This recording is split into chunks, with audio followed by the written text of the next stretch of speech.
think another really important aspect of why we want to do this kind of research is to understand optimum care. And how do we get at optimum care? So can we understand what elements of patient-clinician communication are most important to engendering good therapeutic alliance, are most important to engendering better brain-to-brain concordance? I'm Michael Max, and this is Geological. The idea that the only constant is change, the Buddhist reminder of impermanence, and the Tao Te Ching's endless riff on how everything is in constant motion, and there is no such thing as standstill. It all sounds nice as a philosophy, but I don't think it's philosophy. I think it's a warning. In the abstract, it makes for lovely Instagram memes and refrigerator magnets, but the reality of ever-unfolding change, when you're actually staring it in the face, it's terrifying. I've been reading a book lately titled Richer, Wiser, Happier. It's about investors and investing. It's not a how-to book. It's more like a deep dive into the quirky nature of men who are the Jedi masters of this world of business, money, and most importantly, human nature. As I've been reading this book, I've come to a little epiphany that these top-notch investors are not only keen students of human nature, but as the author points out, they are extremely strange people. They're strange in that they really don't care what others think about them. They are perfectly content to tune out the popular opinion of the day. They are happy to spend their days in solitude, reading quarterly and annual reports in the same way that you might noodle through the Ling Shu or a favorite teacher's book on acupuncture, looking for an insight that gives you a new footing on the world. When you think about cultivation and practice from a Chinese medicine perspective, the hours spent in meditation, qigong, or any of the pursuits that quiet and focus the mind, you'll see that these masterful managers of money are likewise deeply cultivated. But here's the thing about this book that has been most interesting to me. It's a book about impermanence, and not in theory, but in practice, because these investors are laying down millions of dollars at a time on the assumption that things are going to change. That's not philosophy. That is skin in the game. Now, no one really knows how things will change. We all harbor stories and hopes about the future, but the reality of life is that it is fundamentally and deeply uncertain. The stock market, the daily Dow, if you will, is the touchstone of the business and financial worlds and shows you the difference between what you think is happening and what is actually happening. Clearly, the financial world is not the entirety of life, but like the various organ systems of our body, they all have their place and function. Finances relate to a kind of chi that both acts as a resource and a communication channel. You're deluding yourself if you think of money only as an abstraction.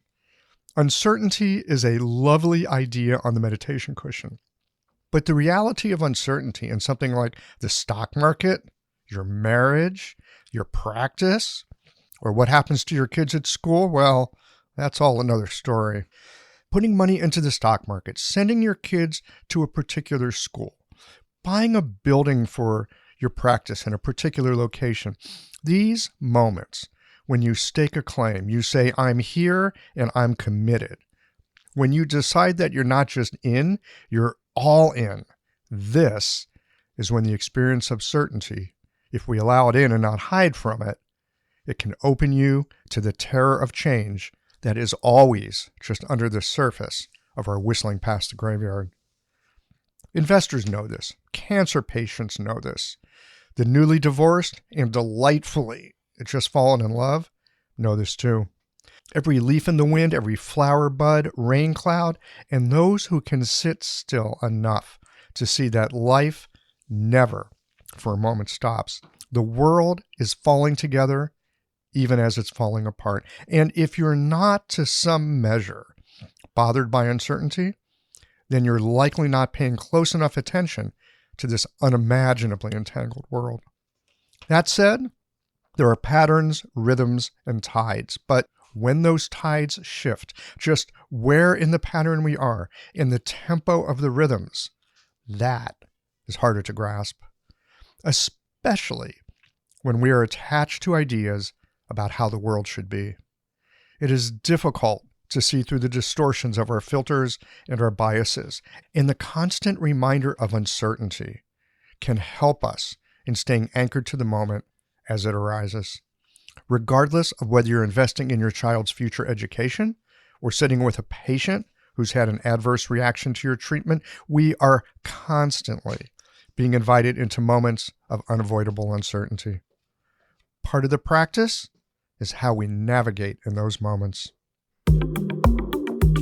These conversations come to you through the generous support of our sponsors and members. Blue Poppy, your new one-stop shop, has speedy shipping options on everything that you need for your clinic. It's Women's Health Month at Mayway Herbs. Check out the new website for learning resources on helping women with herbal medicine. Are you a creature of habit? How about making a change that helps your patients and the planet with AccuFast needles? And later in the show, raising your fees doesn't have to be a difficult process.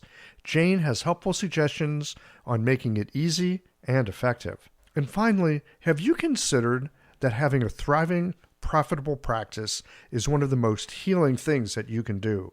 Julie Bear Don't Walk has, and she can help you do something about it too.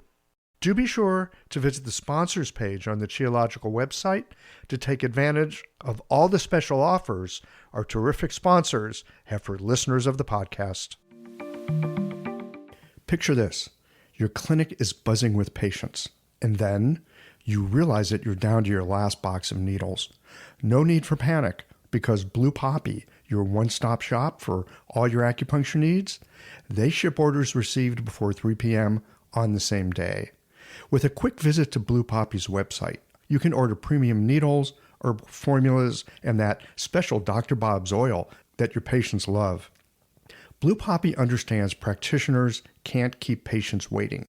That's why they strive to get you what you need when you need it. From high-quality Chinese herbs and formulations to acupuncture supplies and clinical essentials, Blue Poppy has served practitioners for nearly 40 years with products that meet the highest of standards.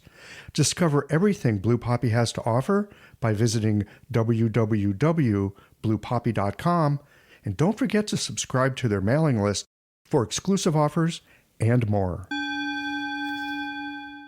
Hi folks, I'm Yvonne Lau, president of Mayway Herbs. May is Women's Health Month, and as a women-owned and women-run business, we especially love how Chinese medicine can support wellness through every stage of a woman's life. So in this month's newsletter and podcast, we're covering topics like PMS, pregnancy, menopause, and osteoporosis. We'll share expert insights and effective treatment strategies you can put to good use in your clinic. Our Plumflower brand line includes herbal tea pills, tablets, extract granules, and organic herbs, all of which you can find on Mayway.com. And where you can also find articles, videos, and other resources to support your practice. Since 1969, Mayway has been a trusted source for high-quality herbal products. In these challenging times, please know that we remain committed to keeping our products accessible and affordable so you can take care of yourself and your patients. As always, thank you for supporting Real Chinese Medicine. Daily habits and routines feel comforting, familiar, easy, automatic. That's the power of repetition. You've worked out the kinks and can do it with your eyes closed. But what if you shook things up? What if you ditched the old routine and tried something new? Hi, I'm John Sten. I've practiced acupuncture for over 30 years, and together with my wife Kelly, we created the world's first eco-friendly acupuncture needle. The AccuFast earth-friendly needle system cuts your packaging waste by 60 to 90%, depending upon your needle type, speeds up your needling, gives you more control, and best of all, while you're healing patients, we plant a tree for every 2 boxes your clinic uses. Thousands of acupuncturists have already made the switch. In just the last year, they've helped plant over 16,000 trees. Since we started, that number has grown to over 50,000. So break the routine. Be the change. Visit AccuFastNeedles.com. Your patients and the planet will thank you. We're going to get into a conversation with Vitaly Napadow. on some fascinating research that he's been involved in that looks into the brains of patients and practitioners using fMRI technology. Vitaly Napadow, welcome to Geological. Thank you very much. It's a pleasure to be here. I'm excited to have you here. You have a really interesting background. You got a background in mechanical engineering. You got a background in medical engineering. You're an acupuncturist. You do all this radiology stuff. We were actually in Beijing at the same time, but we never ran into each other way back like in the early part of the century. You've been all over the place. That's exciting. So you were there during SARS.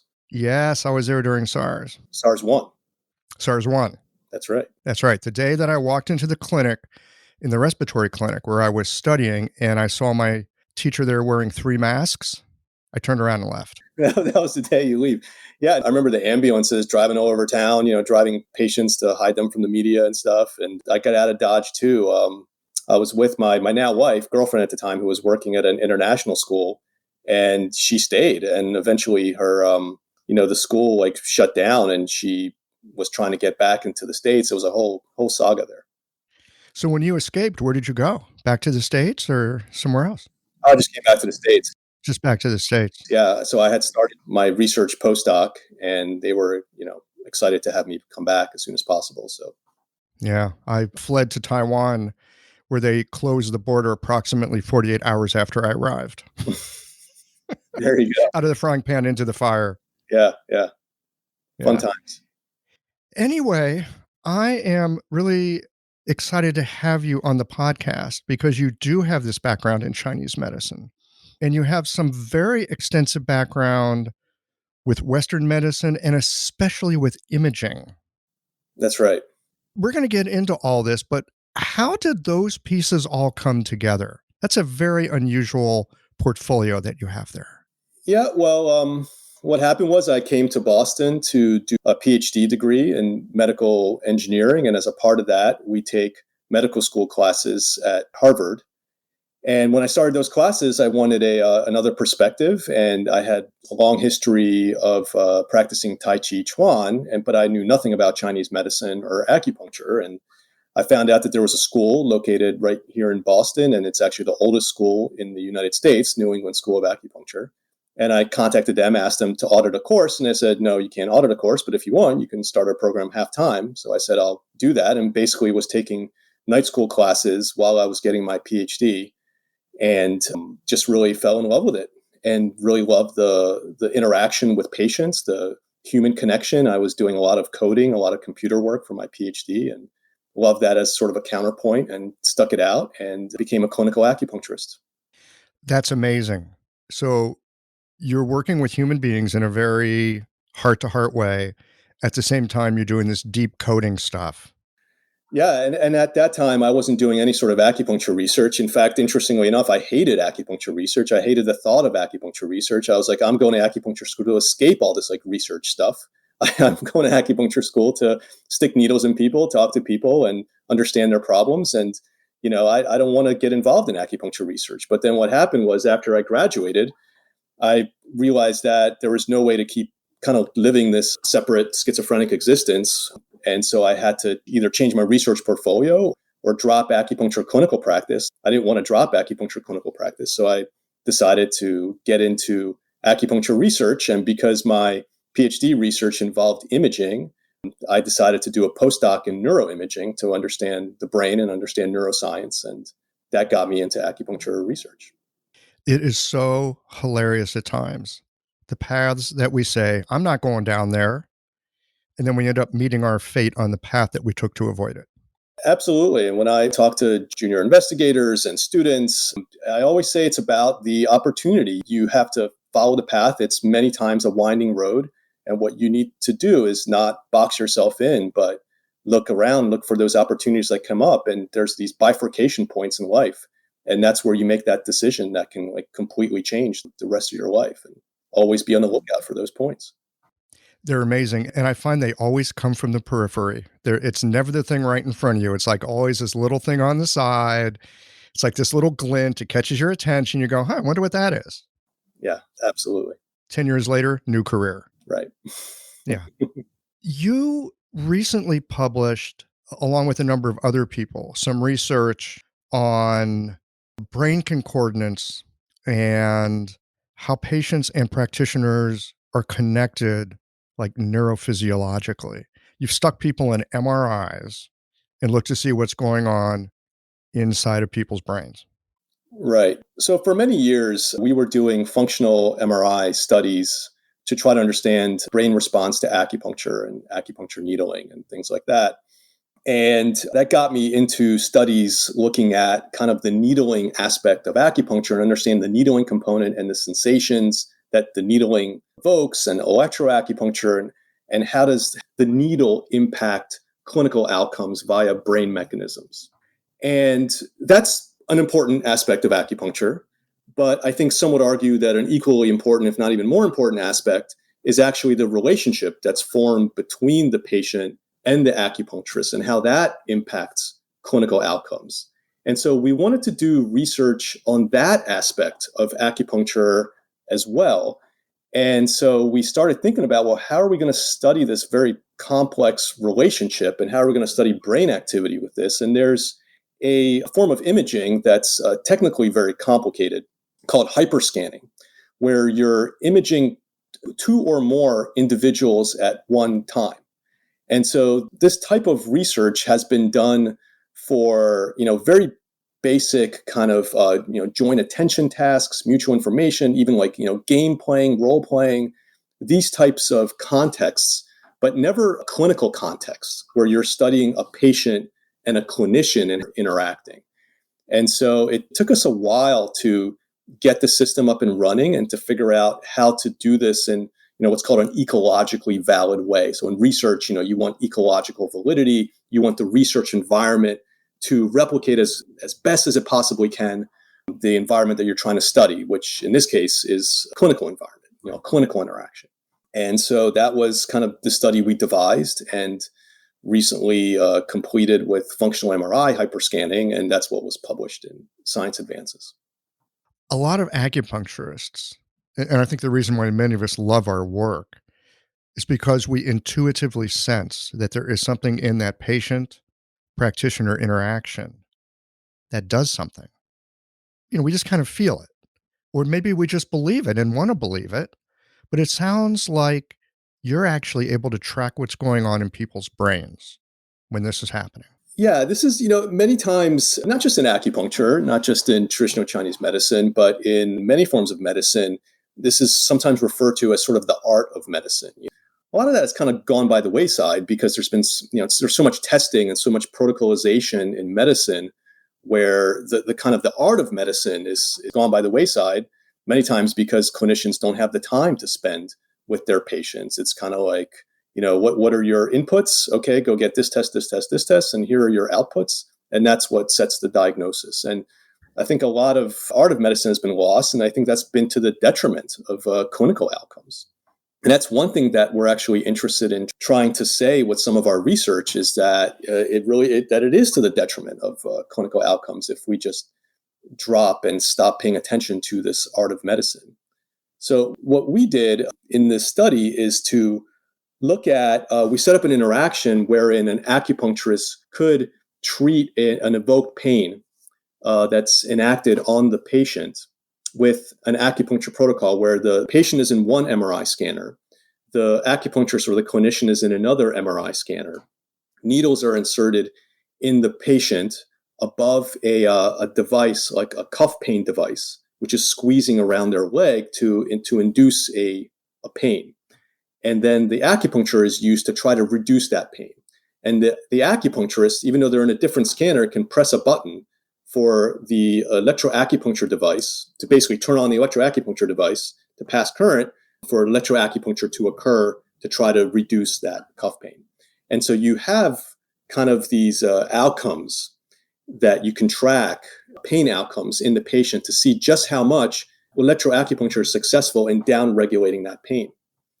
And so because you have this kind of clinically relevant outcome in a chronic pain patient, we were working with fibromyalgia patients, we're then able to see how much does the reduction in pain correlate or is associated with all kinds of different physiological outcomes.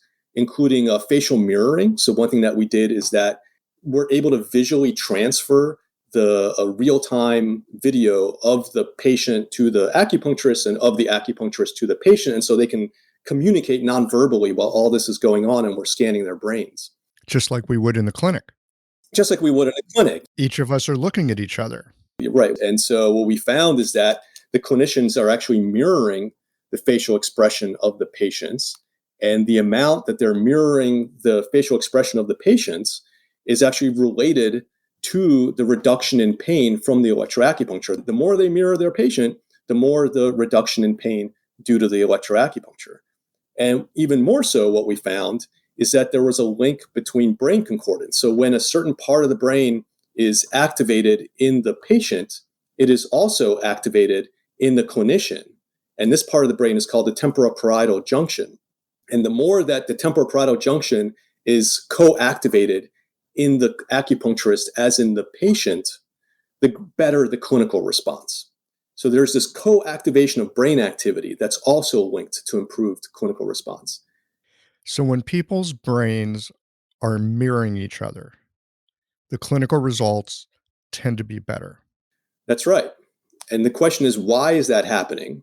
And, we don't quite know yet. And so we're doing follow-up studies to try to understand this phenomenon better. It's likely a reflection of other sort of social processes, such as facial mirroring, mirroring the expression, right? We're trying to connect to one another. The clinician, the acupuncturist, wants to be as empathic as they can, usually. And so they want to make that connection to the patient. And one way to make that connection is to mirror their body movements, is to mirror their facial expressions, to try to, quote unquote, show empathy to the patient because they feel that that will give a better clinical outcome. They want to make that connection. And so part of the way that they do this involves, reading the patient, reading their facial cues, reading their expressions. And that's done through a brain region that's part of what's called the social mirroring circuitry. And that social mirroring circuitry includes the temporoparietal junction. And we think that that's why we found this concordance in temporoparietal junction activity between the patient and the clinician. One of the, I'm going to say, blessings of COVID for me as an introvert has been to realize I actually need other people around me. I mean, I'm plenty fine on my own. And at the same time, I recognize there was a part of me that was withering by not having social interaction. I think humans are built to literally breathe the same air in the room. We kind of need that. And I hear you talk about this aspect of the brain that has to do with social mirroring. And it's ways that we profoundly connect with each other. And that just makes a lot of sense, just intuitively, from my experience of this past year, of feeling a hunger for that kind of interaction. We don't even need to talk. I just want to sit across a dinner table from someone and feel connected. COVID has had a lot of very interesting, I think, implications for this kind of research. First of all, just the idea of video transfer and communicating via video transfer used to be a lot more foreign. When we set up the study and we were talking about ecological validity of research and having this video transfer, well, is that really ecologically valid? And, it's not the same as somebody in the same room and treating their patient. And of course it's not. But the general idea of, video transfer and interacting over video has become much more normalized, with Zoom and with all these other video transfer services since the time of COVID. The other interesting thing, interesting aspect, because this research is continuing and we're in the middle of another study, like a follow-up study right now with this, is, we really thought about, how do we even continue this research where we have to have, patients in the same room as clinicians and, the acupuncture needs to happen. And the interaction also between the experimenters and the patients needs to keep happening. How do we have the patient and the acupuncturist interact with one another successfully during this type of interaction? And one thing we decided to do, because everybody's masked, right? And so if everybody's masked, you can't read the expression on the face, in a masked environment. And so we actually had to go out and source special masks that are clear, that have a clear plexiglass around them, to have the patient and the clinician wear these masks so that we can continue doing this research and still having a social interaction with kind of like facial transfer and studying, facial expressions in patients and clinicians and how that impacts some of these clinical outcomes. So it's been really interesting trying to continue this research in the time of COVID for many reasons. This episode is brought to you by Jane, the clinic management software that honestly just makes running a practice easier. Let's dive into something that's never easy, but sometimes necessary: raising your fees. It can feel awkward, right? But here's a tip that can really help. Consider offering flexibility to your patients as you introduce the change. When patients face new fees, it's natural for them to feel uncertain or concerned. That's where flexibility can really make a difference. Offering options like a phased increase, suggesting a payment plan, or even taking a moment to talk things through can help to ease the transition. These thoughtful gestures show your patients that you're listening and care about them, which strengthens the trust you've worked so hard to build. If you're looking for more ideas on how to navigate these kinds of changes, head to frontdesk.jane.app and check out the article, How to Tell Clients You're Raising Your Fees. One last thing, if you're ready to give Jane a try, you can use the code CHEOLOGICAL for a 1-month grace period on your new Jane account. It's been interesting trying to be a practitioner when all I can see is somebody's eyes. Of course, eyes are helpful. I have become quite aware of how much more information I get. I used to think I just get it from people's eyes, but now I realize the way the mouth works, the way the cheeks are, there's a whole gestalt to the face that I didn't realize was there, except now that it's gone and I have to work extra hard to try to understand my patients now. Yeah, we actually, in some research that we're writing up right now, we looked at which facial expressions are most sort of causal to transfer of information from the patient to the clinician. And we actually found that mouth shapes were really important for transferring kind of the expressivity of pain in the facial expressions of patients. And that was a little surprising because I agree with you. I would think a priori that, it's the brows and the eyes, and that's where we read so much of human emotion. That would be most dominant. But at least in the data set that we were looking at, it was mouth expressions and lip shapes that were kind of communicating the pain expression. That makes sense to me. And I can't wait till I can treat people again and see their full faces. I also thought, I could just look at someone's eyes and I should know. But no. They have these clear masks that you can source. And it might be something good for clinicians to use. Actually, our hospital originally sourced those masks for pediatrics because they were worried that kids would be really put off by clinicians that were wearing masks that were coming in to see them. And so they sourced these clear masks for pediatric docs. That's brilliant. Do you know where you can get those? Yeah, I mean, we got them out of stock from the hospital, so we didn't have to go straight to the manufacturer. Somehow the hospital sourced them from the manufacturer. But I think there's several brands available now. This is back like last summer when, things were really hitting the fan and, it was really hard to keep research going. But now I think there's multiple suppliers of these clear masks, clear plexi. I'm going to have to go look for that. Boy, that would really give a practitioner an edge in the clinic, I would think. And especially with connecting with new patients. What I've done is before people walk in my office, actually walk out the door, social distance, no mask on, introduce myself. Mm-hmm. I remember doing that. I remember the very first patient I saw, after kind of COVID started, and I was like asked to see a patient, and this was like in April or something like that. It was very early in the pandemic. And I remember thinking this is like so weird. And I literally just like pulled down my mask just so she could see the person that was going to be sticking needles in her. I thought it was very strange. It'd be very strange for me to not see the face of the person that was going to be doing something invasive like that.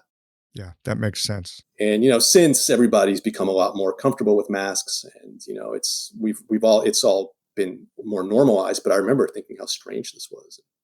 It has been normalized, but it's not a normal that I think is helpful. And I looked through this research and I can put a copy of it on the website for folks. Yeah, if that's okay with you, so they absolutely. can read it too. Absolutely. Reading research is not my forte. I could pick up bits and pieces of it. There's some heavy math in there, some heavy lifting. But the thing that really got my attention was looking at how there was stronger analgesic and therapeutic effect. And like you were saying, it has to do with that facial mirroring. It has to do with the ways that externally we are connecting with each other. And then our brains, in turn, fall into a sort of synchrony with each other. Right. So the research, I don't want the research to be misinterpreted to think that there's something. Yeah, I want to make sure I'm not reading too much into this. Right. It's not that there's like telekinesis going on or some sort of a transfer of mental energies from one brain to another. I think it's a reflection of other processes that are happening that are on a kind of a conscious or even subconscious, but on a kind of a mechanical level, such as mirroring facial expressions, mirroring body postures, trying to make this kind of connection with the patient who is then also trying to make a connection with the clinician. And so they're doing certain things and using kind of like social neuroscience and social communication parts of their brain to make that link, to make that connection.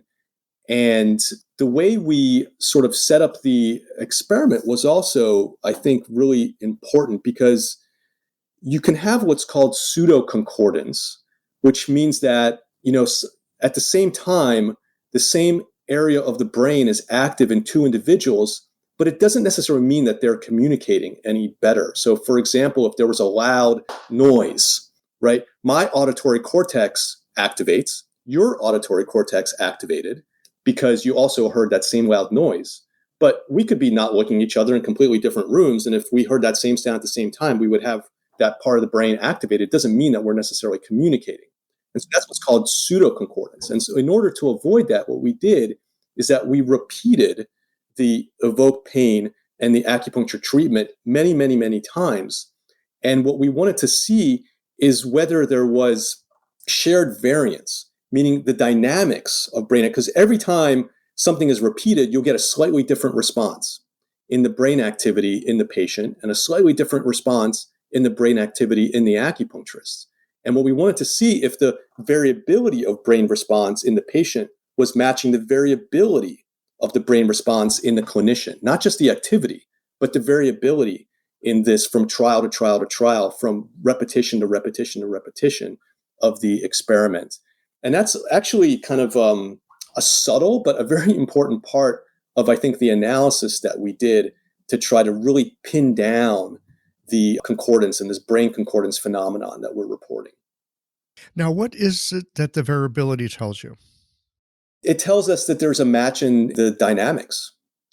It means that, there's always going to be a dynamic change. And if the clinician is following the patient, or frankly, if the patient is following the clinician, we actually don't know that yet. That's an analysis that we haven't done. We want to see the variability over time and the dynamics in activity and how that matches the dynamics and activity in the other individual. Because that's what really gets at information transfer and information flow, and not just simultaneous activity. Simultaneous activity, again, could come from happenstance. Mm-hmm. You're looking to see if they're actually related to each other. That's right. If there's actual evidence of information flow from one brain to another, or information flow from one individual to another. Mm-hmm. That's what we're really interested in, because we think that's what's really going to be the underpinning of therapeutic alliance. This construct of therapeutic alliance is very important. It's important in psychology and psychotherapy. It's important for a lot of different treatments. That's been shown in previous research, but nobody's ever looked at the brain concordance or the brain dynamics and the brain circuitry that might be the underpinnings of this therapeutic alliance. That's been very difficult, much more difficult to study. When you say therapeutic alliance, is this related to art of medicine that you were talking about earlier? Yeah, I think so. I mean, I think that is an important part of this art of medicine. And it's called the art of medicine because it's hard to pin down, right? It's very difficult to study the neurobiology of this thing, right? And without studying physiology, I think a lot of biomedicine has gone in this direction is the need to understand the physiology. But I think it's also important to study this for something like the art of medicine, because when we understand how things work, those things become much more important to decision makers in valuing those things and compensating for those things. And so therapeutic alliance is a construct that will be looked upon as much more important if we understand how it works and the neurobiology that's underlying therapeutic alliance. So this wouldn't just be helpful for us as practitioners in how we do our work, but people maybe in the insurance industry or people in various government agencies, if they see that this therapeutic alliance, this, let's say it's a soft skill of art of medicine, has measurable effects. Right. Oh, now insurance reimbursements might change in a big way, or what's considered to be standard of care has a new definition. Or it would just be valued a lot more as part of the importance of clinical practice. It's something that will attain much more value if we understand kind of the neurobiology underlying this kind of therapeutic alliance. And it's also, I think, something that could be important, so that's one aspect, right? Why, we necessarily do this study. To me, that's like a side benefit. I think another really important aspect of why we want to do this kind of research is to understand optimum care and how do we get at optimum care. So can we understand what elements of patient-clinician communication are most important to engendering good therapeutic alliance, are most important to engendering better brain-to-brain concordance? And if we understand that, then we can train clinicians better. We can train acupuncturists better in acupuncture schools of how to interact with their patients more. I don't believe that clinicians can't be trained to interact better. Yes, for some, it's certainly an easier skill than others, absolutely. Mm-hmm. But we shouldn't just throw out acupuncturists who are having a hard time with figuring out how to interact with their patients and might actually be really skilled practitioners. I think there's an understanding of what parts of this interaction are maybe most important. I think this kind of research might help us understand that. I've heard colleagues of mine say, to some degree, it doesn't matter where you put the needle, it matters how you put that needle in. I don't see why it can't be both. Yes, I would say Needle is important, but also how you put in that needle is important, and the style of communication that you have with the patient is important. It's not like, this is important and that's not. It's that all of these factors can be really important and all can combine together to really optimize clinical outcome. We need to study all these elements of acupuncture because they are important. All of these things are important. I find it really exciting that we have the technology now to be able to begin doing the kind of innovative work that you're doing here, where we're looking into people's actual brains and seeing how that might be being affected by the kind of communication that they're having. I'd like to turn for a second to the idea of intention. This is a very troublesome concept to me. I've been at this game for 20 plus years. And ever since I was in acupuncture school, I would often hear about intention. Oh, you need to have the right intention. You need to set an intention, or your intention is super important. Honestly, Vitaly, I often hear the word intention and it's like, what are we all talking about? And I'm wondering if the work that you're doing might shed some light on why this seems to be a conversation that goes around in our field quite a bit. Yeah, it's interesting. I mean, we definitely did not study that aspect here, so I'm not going to, be able to tell you, we've pinned down the brain circuitry of intention. But I don't know. I mean, just like hypothesizing, how much of intention is attention? Mm. If you tell somebody to focus on intention, that necessarily now gets you to pay more attention to how you're interacting with that patient as a clinician, as an acupuncturist. And maybe that's what's really important, because that's what draws you in and connects you more to the patient. And ultimately, that's what we want, to have better therapeutic alliance. I keep coming back to this term, therapeutic alliance. So maybe intention is kind of an important way to bring forth better therapeutic alliance. And it's just like, it's a tool in a tool bag. It's a skill that you learn to improve your therapeutic alliance. That's one possibility. This kind of ticks a box for me. When I hear you say maybe intention is what helps you to bring your attention, to the patient. Now I'm thinking again about the facial mirroring. I'm thinking about the way maybe our language falls into a similar cadence. People's eyes tend to blink in similar ways when they're really in rapport. Hmm. And maybe it's that attention that helps to jumpstart that process. Yeah, you can't mirror somebody if you're not paying attention. Absolutely. So that's an important element of it. In the research that you did, there's a term that I thought was really interesting, and I'd like to get your take on this. I want to hear more about it. Use the term psychosocial analgesia. Tell us more about that. Yeah, well, so there's a very sort of popular kind of construct in pain research called the biopsychosocial model. And this is the idea that pain arises from, and pain can be impacted on many different levels, right? There's the biological aspects of pain, which are, for example, the nociceptors that are, scattered around your body and are transferring, nociceptive or kind of potential tissue damage, real or potential tissue damage information up to the brain, which then are processed by pain. Pain is a cognitive, it's a part of consciousness, whereas the stimulus that comes up is called nociception, is a nociceptive stimulus. There's a biology around that and all the mediators and the neurons and substance P and cytokines and everything else that goes along with it. That's the biology. But then there's also the psychosocial element. And so that's the psychology that can modulate how much pain. Is it a lot of pain or is it not a lot of pain? I have this input, but am I going to say this is a lot of pain or is this, I can handle this, this is not so bad? And so that's on a psychological level, and constructs such as what's called, pain catastrophizing, negative affect, and all of these kinds of constructs that unfortunately are sometimes can be comorbid with pain. People that also suffer from depression, people that also suffer from anxiety. All of these are psychological aspects that can upregulate the pain that somebody feels. And then there's a social level, right? So then there's the level by which, what's your social interaction like? What's your social support at home? What is your relationship to your caregivers? What is your relationship to your acupuncturist, to your clinician? And that is a much less studied element of chronic pain, and what contributes to the suffering involved in pain is kind of the social element. But it's really all three of those things, the biopsychosocial model. So here we're trying to use neuroimaging to try to understand biology, but we're using that to also understand the psychosocial elements that can interplay to modulate pain perception and to up or down regulate pain.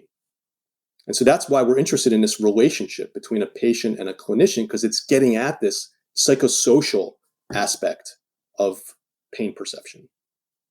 I just heard you use the term pain is a construct. It's a construct in the mind. And sometimes I get just too much into the meat suit and I'm thinking, oh yeah, there's a problem with a disc and there's some impingement on a nerve and blah, blah, blah, blah, blah, on and on and on. And yes, then there is also the question of, and what meaning does a person make of that? Does that actually impact their life a lot? Does it impact their life a little? I've noticed, I don't know about depressed people, but I've noticed people who tend to be naturally pessimistic, their pain is usually a lot worse than people that are optimistic. Yeah, that's very consistent. A mindset, the idea of mindset and the importance of mindset on suffering. And this is not to say that mindset is completely setting pain levels, right? You can't tell somebody that has a pessimistic mindset, oh, just be positive and your pain will go away. That's not the case. That's not going to happen. They don't know how to be positive. That's very unhelpful to them. It's an important skill that can be trained and should be trained and, can be learned, and it can significantly improve their pain. But I think it's overly simplistic to say that, their pain will go away if they just become a more positive person. So we have to be careful in how we use these terms and how we couch what we say in using these terms. But that's also to say that these are important moderators. These are really important sort of variables that we have to consider. And I think part of what we do as acupuncturists is also to talk about these things and to talk about them on a kind of a therapeutic level while we're doing the needling or before the needling or after the needling, and talk to people to try to address that either on our own or in combination with trained psychologists. Again, it's a delight to be able to talk to you both as a researcher and as a practitioner. That's a very full set of skills. It's hard to make a career in this as a practicing acupuncturist, and I recognize that completely. Having a thriving, profitable practice is one of the most healing things you can do as a healthcare practitioner because a robust business is the ultimate expression of vital chi. And that's the heart of our medicine. I'm Julie Bairdontlock, and I help practitioners grow nourishing, profitable, authentic businesses that embody the generative cycle of Chinese medicine. This isn't about all yang all the time. It's about expanding your own internal capacity, growing collaborative relationships with your patients for ethical patient retention, and marketing as an extension of this medicine, not a necessary evil. You already know that everything is connected in your patients' lives and bodies. The same is true for your business. When we align your systems, your schedule, your pricing, and your offerings with you, we create flow, which means more spaciousness, more impact, and more joy. When you are in the flow, fully resourced in terms of chi, time, and money, your business becomes a source of healing, not just for your patients, but for you. Let's grow something rooted, radiant, and real. Visit lifeflowconsulting.com to learn more. Well, it's hard to make a career in any, one of the two fields that you're involved in, but you seem to be pulling them both off. So congratulations on that. I want to speak to the acupuncturist in you for a moment. From the acupuncture point of view, what else might be going on with the work that we do and how we do it? That place where people go, you come back in the room after doing a treatment Mm-hmm. and the room feels different to you.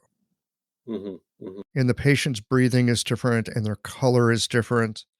And maybe they say something like, oh, I think I went to sleep and I woke up and I thought I was at home, right? They go to that deep sense of, literally, they go to that deep sense of home. Something in them really stills. So I think that has a lot to do with the kind of brain concordance that we're studying in a way that we are empathically mirroring the emotions and the affect that we get from our patients as clinicians. Like, interestingly enough, I think the brain activity of the acupuncturist is just as interesting to study as the brain activity of the patient.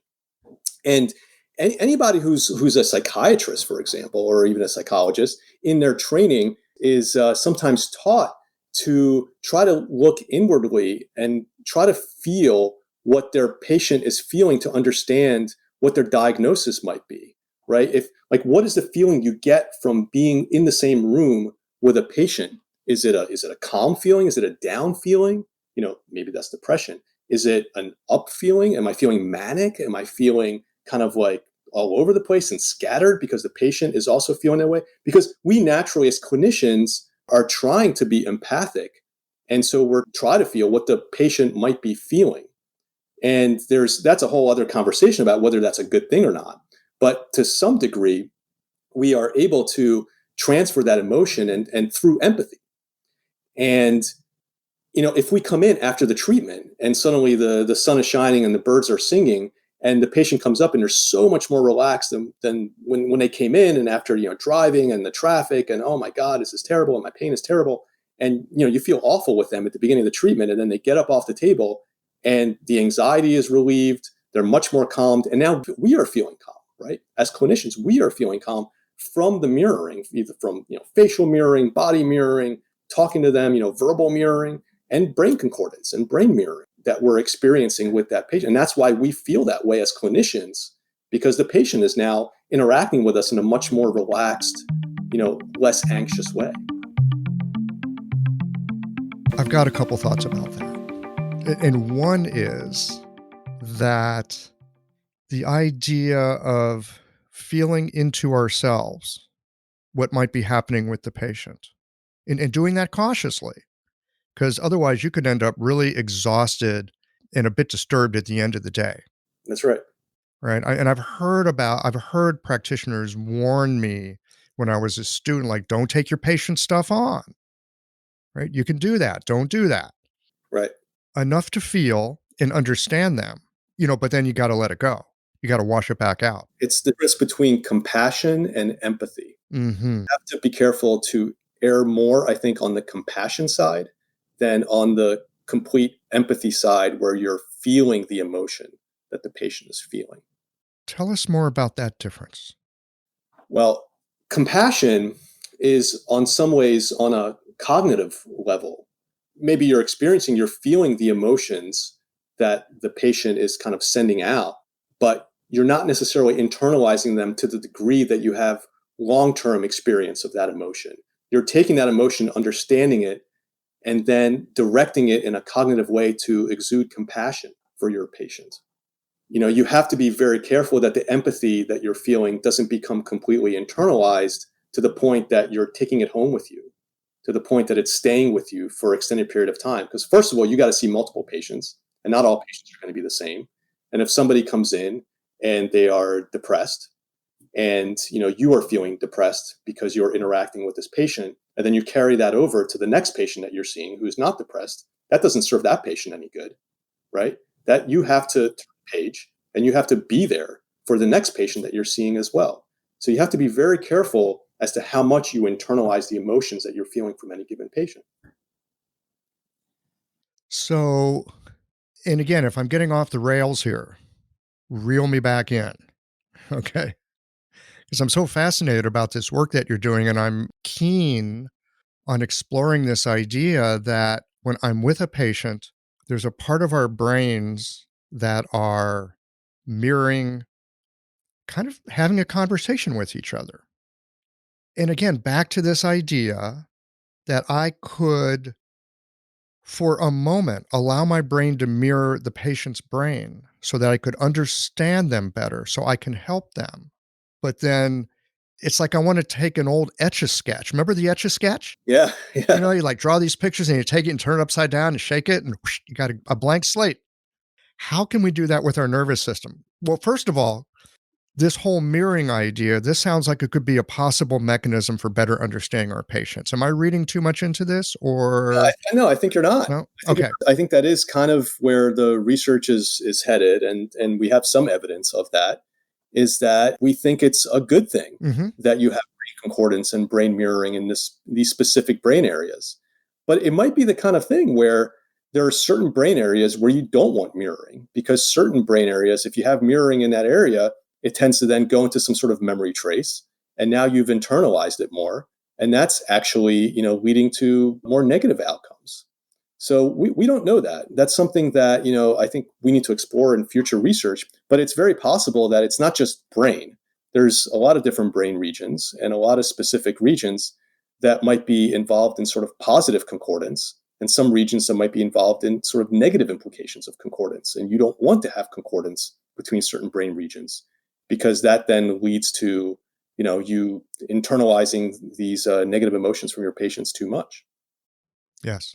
Well, again, I like this idea of an Etch-a-Sketch, that I could get an impression, Mm-hmm. whoosh, and then wash it away. Any advice or suggestions on being able to wash it away? Like, how do we keep our brains clean? Yeah, right. Yeah, you have to somehow block your short-term memory. I mean, they always say that it's actually really hard to have this photographic memory. You're better off forgetting. Forgetting is so much more important than remembering, because forgetting is what allows you to move forward and move on with your day and not take all the negative things that have happened to you in any one day into the next day. Rose-colored glasses are not a bad thing, and you need to be able to forget some bad things in order to keep moving forward. That's an important thing.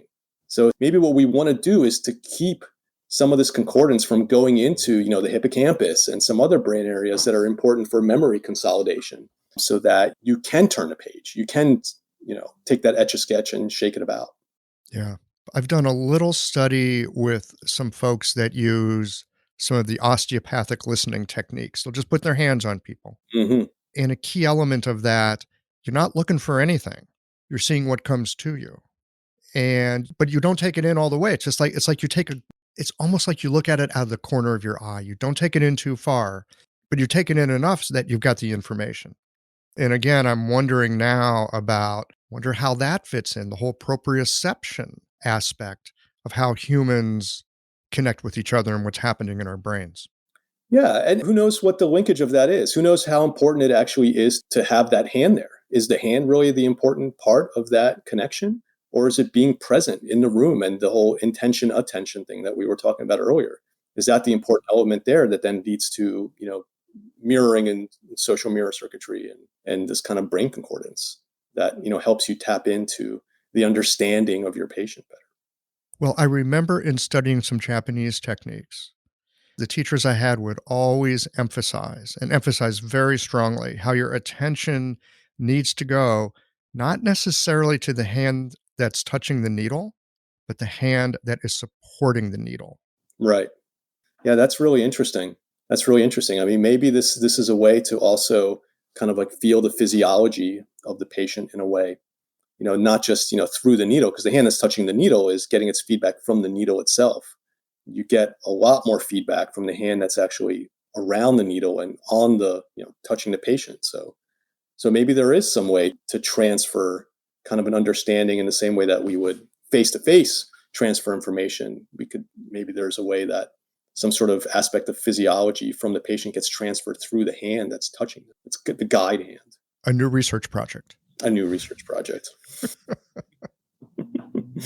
Yeah, there's so much to study. I mean, that's the great thing about research. That's what I really love about it. Any study that I do ends up leading to more questions than answering questions. And that's the best part of research. It's a terrible study that you ask a question, you answer it, and that's it. End of the day, I've answered that question, it's over, right? That's bad research. Good research answers that question, but then leads to 5 new questions that you didn't even think about before you started that study. Absolutely. It's like finding your lost car keys. It's always in the last place you looked. Yeah. And then there's something in the brain that goes, oh, it's like that. And that's it. Then you stop inquiring. Then you stop looking. Then you stop noticing all those strange little things you caught out of the corner of your eye. Yes, the best questions are the ones that lead to more questions. I could not agree with you more. We got to lose our car keys more often. Oh, my father taught me how not to lose my car keys. Oh, yeah. How's that? He always lost his car keys. Okay. My dad put them anywhere and then he wouldn't remember. That's right. So what I learned to do was I walk in the house, I put my car keys in the same place every single time. I just do that and then I don't have to worry about it later. That's right. It's like these little tricks, little life hacks. Little life hacks. See, that's right. That's the benefit of getting older. You learn all these little life hacks. Well, hopefully. Hopefully, right. I'd hate to be having to relearn the lessons I learned in my 20s and my 60s. That would be awful. Right. So we've just got a little bit more time here. I want to delve for a moment into neuroplasticity if we can. Sure. Because I was looking at your list of research projects, which is longer than most people's arm, by the way. And I saw that you had done a thing on acupuncture and neuroplasticity with carpal tunnel syndrome and its response to acupuncture. I'd love to hear, I just saw those words together, acupuncture, carpal tunnel, brain neuroplasticity. It's like, ooh, that sounds interesting. Yeah. So neuroplasticity is a very sort of general term that just basically refers to the idea that the brain changes and the connections in the brain change, and neurons that were previously unconnected now become connected. And so that's really what's underlying the concept of neuroplasticity. And neuroplasticity happens when somebody suffers from pain for a long time. The brain changes, the way the brain responds to things changes, the connections in the brain change. And when you undergo an intervention that's hopefully therapeutic, like acupuncture, the brain can change again, and it could potentially revert back to a more normal fashion. And so what we were doing in those studies, where we were specifically studying, now instead of the relationship, we were studying the needling component. So in the beginning of our conversation, we talked about how I've been interested in studying kind of like multiple aspects of acupuncture, the needle aspect of acupuncture, but also the relationship. And so in the work with carpal tunnel syndrome, we specifically looked at how the brain is actually changing in a maladaptive way in patients that are suffering from carpal tunnel syndrome and the pain at the wrist. And then what happens after acupuncture? So your pain becomes improved, but then how does your brain change in conjunction with that as well? And that was basically the focus of that study, and looked at a different part of the brain called the primary somatosensory cortex, and how the mapping in the primary somatosensory cortex is changed after successful acupuncture therapy. So, could this answer the question for people then? Because I have people ask this all the time. They'll say things like, well, I've got this degenerative disc disease, or I've got this impinged nerve, or I've got this scar or injury, whatever, that is physical. Acupuncture is not going to change that. It's not going to change their disc. But it sounds like what might be possible is it changes the brain's experience of that disc. Is that a fair thing to say? Yeah, I think a lot of what happens is that I think what we're understanding in the pain research field, sometimes termed as centralization, meaning you might have an initial event that causes you to feel pain. But if that pain continues for long enough, that's what then becomes chronic pain. You transfer from an acute to subacute to chronic pain. And at that point, the pain becomes centralized, meaning the brain starts to change. And when the brain starts to change, that's why people can suffer from chronic pain for a long time, even if the disc is improved, even if the original peripheral source of that pain is kind of quote unquote dealt with or reverts back to a more normal form, on imaging. And the person is still suffering from chronic pain. Why does that happen? Because the connections in the brain change, because the brain is plastic and the brain changes, and the brain now is kind of wired in a different way. And that's been a lot of, the past 20 years of pain research have explored in all the different ways that the brain changes in response to chronic pain. And what we're looking at is to try to understand that better in our research, but also how does acupuncture impact that? How can acupuncture impact the brain plasticity that occurs in a beneficial way so it can potentially revert back to a more normal functioning, normal brain physiology? How do you think that happens? I think it happens through signaling to the central nervous system. I think there's transduction from the needle to tissues, such as, connective tissues around the needle, which then pull on fibers, pull on nerve endings, affect nerve endings, and then signal up to the brain to change the way the brain is organized. And so that's sort of beneficial neuroplasticity. And that especially is something that occurs with electroacupuncture, because that gives you a lot of information flow up to the brain. But even with manual acupuncture, you can get that. And with manual acupuncture, and there's many ways to rewire the brain. The interaction with the clinician and everything we've been talking about with therapeutic alliance, that's just another mode to change the brain. You don't have to have somatosensory input and touch input and needle input and things like that to change the brain. The brain can change from learning. The brain can change from training. The brain can change from a relationship and meeting somebody in a coffee shop. These are all examples of neuroplasticity. Yes. Now I'm wondering if there's anything that I could do as a clinician that would help to jumpstart or prime that process of inviting the brain to be a little more plastic. Yeah, that would be great if you could control it and turn it off and turn it on. There are definitely certain, neurotransmitters that have been neuromodulators that have been associated with this process of learning. And there's a lot of people that are interested in figuring out ways to speed up learning and speed up these processes, or to deal with people who have difficulty in learning. And there's certain parts of the brain. There's the locus coeruleus, which is an important source for noradrenaline in the brain. That's thought to be an important element of neuroplasticity and trying to target this area. And so actually some of our research is looking for ways to deal with that. And it's a whole another topic of conversation, but, can we maybe combine techniques that, target these specific parts of the brain, like the locus coeruleus, and couple them maybe with acupuncture or couple them with other interventions to improve clinical outcomes. That's something that I've been very interested in recently as well in some of my ongoing studies. I love this idea of using learning to help reshape the brain. And I'm also thinking about something you said just a few minutes ago about the importance of forgetting. And so now I feel like I've got two things that I can play with in clinic. One is helping prime people to maybe learn something new. Hmm. Now I'm wondering about how I can help people forget. Let it go. We talk a lot about, letting things go and how hard that is. Yes, it's terribly hard. Element of kind of contextualizing it, boxing it up, dealing with it, and then, but moving on, being able to move on.